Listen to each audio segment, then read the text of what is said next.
కార్తీక్ వాళ్ళ తాతయ్య దగ్గరికి వస్తూ ఉంటాడు. అది చూడగానే అక్కడ ఉన్న శివన్నారాయణ మాత్రం "నా ఇంటికి ఎందుకు వచ్చావు? మర్యాదగా బయటకు పో" అని చెప్పేసైతే అంటూ ఉంటాడు. ఆ మాటలు వినగానే అక్కడ ఉన్న సుమిత్ర మాత్రం "వాడు నా మేనల్లుడు. ఎప్పుడైనా రావచ్చు, ఎప్పుడైనా వెళ్ళొచ్చు" అని చెప్పేసైతే అంటూ ఉంటుంది.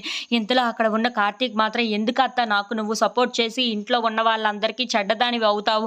నువ్వు నాకు సపోర్ట్ చేయనవసరం లేదు" అని చెప్పేసైతే అంటూ ఉంటాడు. ఆ మాటలు వినగానే అక్కడ ఉన్న సుమిత్ర భర్త కూడా "ఎందుకు వచ్చావో, ఏం మాట్లాడాలనుకుంటున్నావో అది మాట్లాడేసి వెళ్ళిపో కార్తీక్, ఎందుకు తగువులు చెప్పు" అని చెప్పేసైతే అంటూ ఉంటాడు.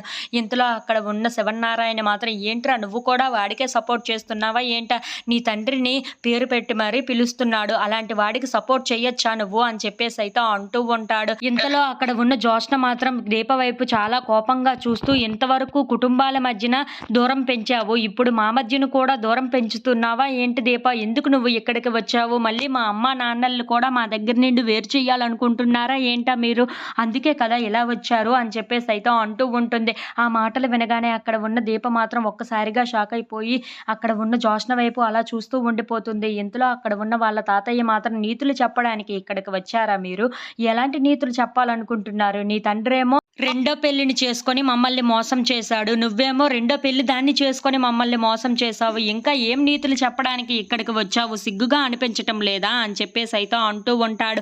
ఆ మాటలు వినగానే అక్కడ ఉన్న కార్తీక్‌కి చాలా కోపం వచ్చేసి "శివన్నారాయణ గారు" అని చెప్పేసైతే చాలా కోపంగా మాట్లాడుతూ ఉంటాడు. అది చూడగానే అక్కడ ఉన్న వాళ్ళ తాతయ్య మాత్రం "ఏంటి మాటలు తూటాల్లాగా తగులుతున్నాయా? అలాగే ఉంటాయి మరి నిజాలు మాట్లాడుతూ ఉంటే. అయినా ఎందుకు వచ్చావు నా ఇంటికి? మర్యాదగా ఇక్కడి నుండి పో" అని చెప్పేసైతే అంటూ ఉంటాడు. అది చూడగానే అక్కడ ఉన్న జ్యోత్స్న మాత్రం "అవును, అవును గ్రాని, మనం తండ్రి బాటలో నడుస్తుంటే పుత్రుడు బాటలో నడుస్తున్నారు అంటారు. మరి భార్య బాటల్లో నడుస్తూ ఉంటే ఏమంటారు" అని చెప్పేసైతే అడుగుతూ ఉంటుంది. ఆ మాటలు వినగానే అక్కడ ఉన్న వాళ్ళ గ్రాని అయితే "ఇంకేమంటారు, పత్ని బాటలో నడుస్తున్నారు అని చెప్తారు" అని చెప్పేసైతే అంటూ ఉంటుంది. ఆ మాట వినగానే అక్కడ ఉన్న దీప అయితే చాలా బాధపడుతూ కార్తీక్‌ని "పదండి ఇక్కడి నుండి వెళ్ళిపోదాం" అని చెప్పేసైతే అంటూ ఉంటుంది. If you like this video please